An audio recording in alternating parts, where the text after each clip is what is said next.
Baada ya story nyingi kusambaa mitandaoni zikihusisha migogoro ama ukimya uliotawala kati ya Hamisa Mobeto na mume wake Aziz Ki, story zilikuwa ni nyingi sana kwamba watu hawa sasa hivi wanapitia migogoro mingi mikubwa na kwamba wako kwenye conflict kubwa, na kiasi kwamba kila mmoja kaamua kuishi ama kuangalia mambo yake mwenyewe.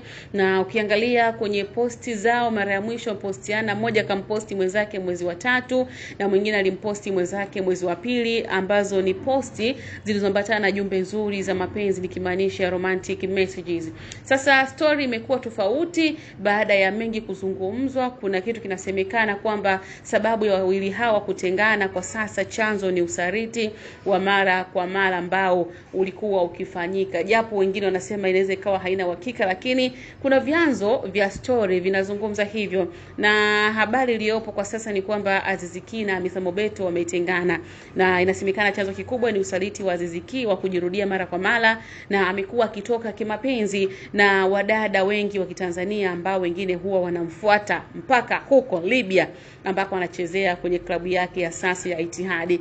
Na inasemekana bibie Hamisa, kwa sababu amefundwa vizuri mwali huyu, basi alikuwa akivumilia yote hayo toka mwanzo, huku akipata ushahidi wa picha, lakini imefikia hatua sasa ameona watengane kwanza, kila mmoja aendelee na majukumu yake kwanza. Na Hamisa alikuwa na nia nzuri kabisa kuingia kwenye ndoa hii, kwanza kuachana na ujana wote, kuachana na scandals za wasanii za hapa na pale, na kuachana na zile mambo za kuzungumza vibaya mitandaoni. Kwa hivyo akaamua kujipatia stara.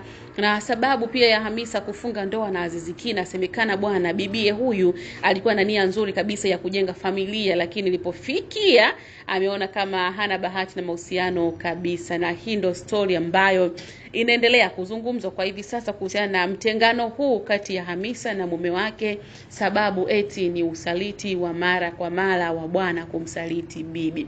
Na tujikumbushe pia kuna picha ambazo zilisambaa siku chache nyuma zikionyesha Aziz Ki akiwa na bidada mwingine, na ikaja kasemekana kwamba Hamisa alizungumza kwamba yule ni rafiki yake na anajua kwamba yeye na Aziz Ki wako karibu kiasi gani. Kwa hivyo ikawa ni kitu cha kawaida. Huenda labda pia rafiki mkia wa fisi, huwezi jua, fadhili mbuzi, binadamu ana maudhi, kwa mbuzi utakula hata mchuzi. Labda ndio hao marafiki walioamini mwisho siku wamekuwa ni watu ambao wanamzunguka. Kwa story iko hivyo. Comment yako ni ipi tena hiki ambacho kinaendelea kati ya Hamisa na Aziz Ki? Basi drop comment yako hapo, lakini usisahau kusubscribe, kubonyeza alama ya kengele, kulike na kushare, lakini pia kule Instagram tufollow kama 69 Media TZ, lakini pia TikTok na Facebook ni 69 Media TZ. Mimi hapa ni Sami Baby. Till next time, wakati hapa na kuaga stay here hapo. Love you.